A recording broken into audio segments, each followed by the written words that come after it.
আসসালামু আলাইকুম রহমতুল্লাহ। সম্মানিত সুদী ভিউয়ার্স, আজকে আমরা দেখব রুহুল আমিনের কাছ থেকে যে মাথা নিচ দিকে দিয়ে পা উপর দিকে সে কতক্ষণ রাখতে পারে। এটা তার আইডি কার্ড, দেখতে পাচ্ছেন। তৃতীয় শ্রেণীর ছাত্র, 32 নম্বর আইডি কার্ড। আর মধ্যম কমলপুর পীরবাড়ি মাদ্রাসার ছাত্র। আসলে হুজুরাও কিছু করতে পারে, সেটাই আমি দেখানোর চেষ্টা করতেছি যে রুহুল আমিন এখন আপনার কেরামতি শুরু করতে পারেন।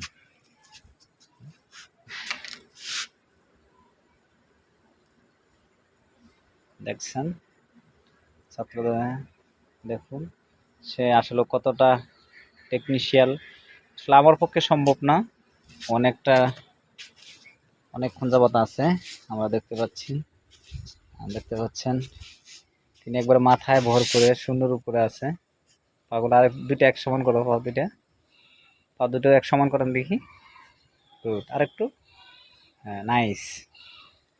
আপনাদেরকে যদি ভিডিওটি ভালো লাগে তাহলে অবশ্যই লাইক, কমেন্ট এবং শেয়ার করে অন্য ভাইদের দেখাবেন। তিনি প্রায় আধ ঘন্টার মতো থাকতে পারে, যদিও ছোটো মানুষ, এতক্ষণ রাখা সম্ভব নয়। শর্টকাটে ভিডিও করলাম। সবাই পাশে থাকবেন। সকলকে ধন্যবাদ। আসসালামু আলাইকুম।